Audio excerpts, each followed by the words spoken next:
Assalamualaikum Mas. Waalaikumsalam Pak. Apa kabar Pak? Alhamdulillah sehat Mas. Sampai gimana Mas? Alhamdulillah baik. Silakan Pak. Oh iya Mas. Santai aja nih kita Pak. Iya Mas.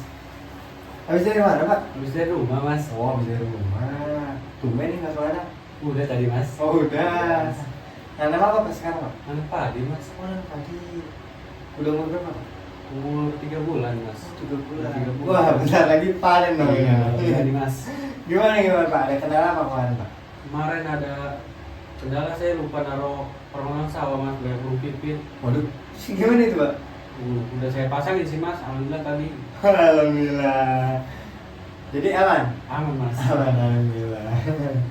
Terus sambil bakar rokok ya Mas ya? Oh iya nggak apa-apa Pak, silakan Pak. Santai aja kita Pak. Iya Mas. Jadi gimana Pak kemarin Pak? Gabah, harga gabah. Waduh, Musim kemarin. kacau Mas. Harganya anjlok Mas. Berapa itu Pak? 4.300 per kilo Mas. Berapa banget itu Pak? Iya, kacau Mas. Bapak jual ke siapa itu? Satu kulak saya Mas kemarin. Murah. Pantes, Bapak murah.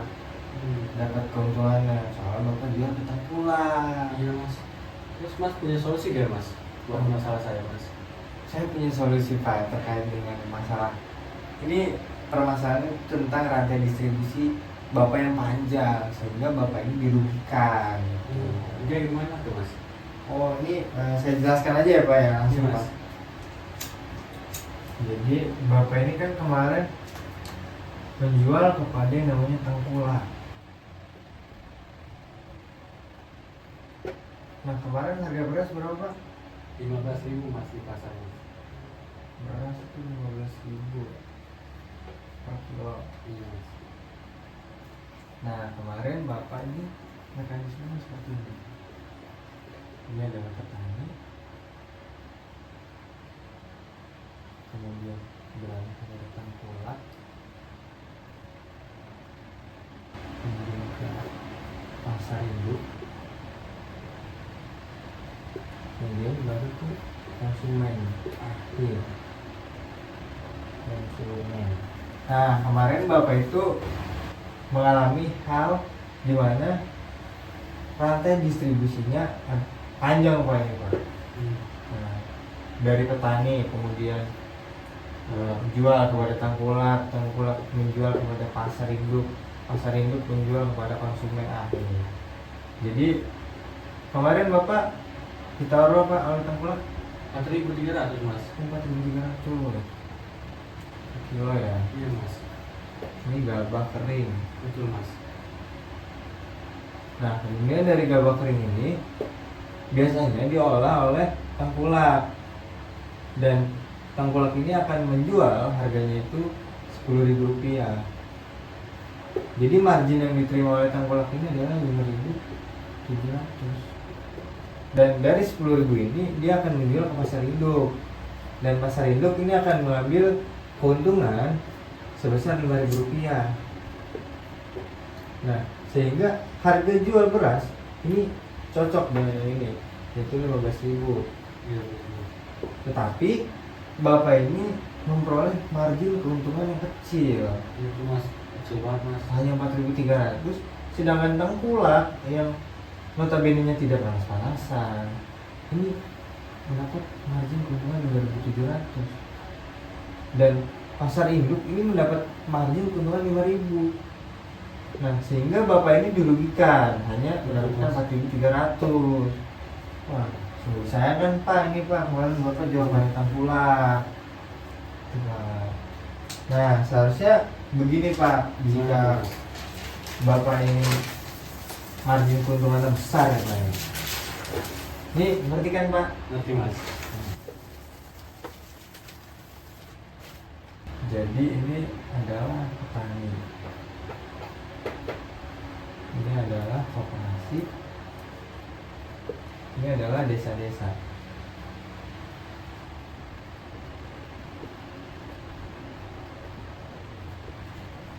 Nah mekanismenya adalah gini, efisiensi rantai distribusi melalui koperasi dan desa.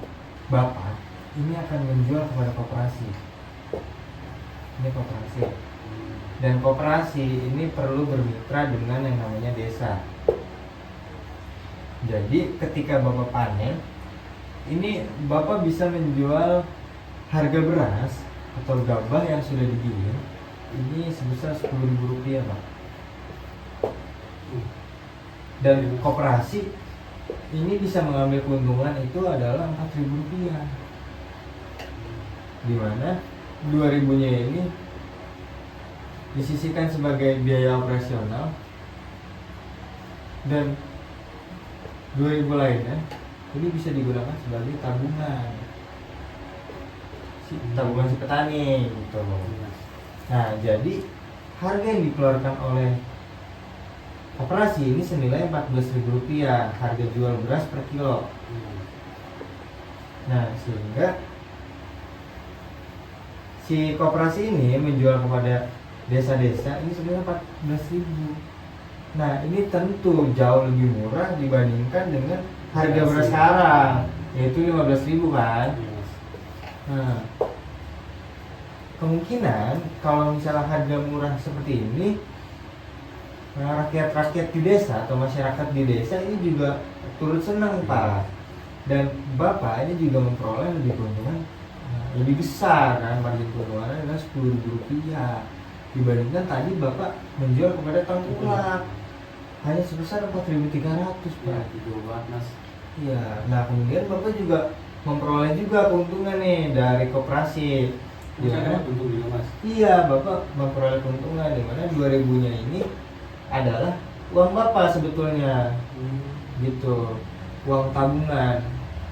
Untuk apa, Mas? Nah, tabungannya ini dapat dipakai ketika Bapak ini misalnya sedang gagal panen, atau misalnya Bapak ini sedang mengalami musibah atau hal lainnya. Ini 2.000-nya ini bisa digunakan, Pak, gitu.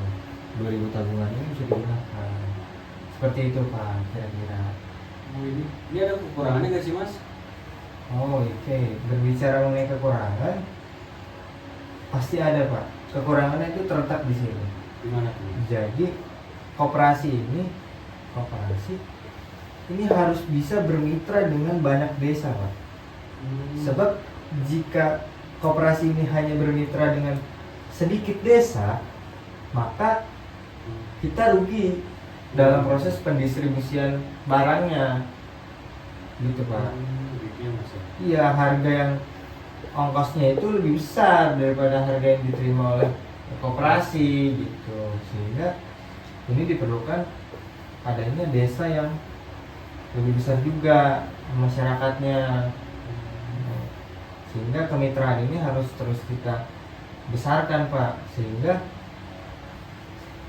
koperasi ini dan si petani ini sama-sama menerima keuntungan dengan sempurna, gitu. Nah, desa juga sama, gitu, karena harga yang dijual itu, iya betul, karena harganya itu Rp14.000 kan, selisih 1.000 dari harga aslinya yaitu 15.000.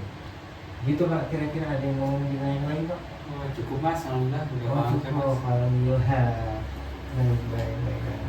Mungkin saya cukupkan, Pak, segitu aja. Makasih ya, Mas, ya. Oh, iya. Atas ilmunya, Mas. Sama-sama, Pak. Saya izin duluan ya, Pak. Oh iya. Ada urusan nih, Mas. Oh iya, nggak apa-apa, saya. Mas. Assalamualaikum. Waalaikumsalam.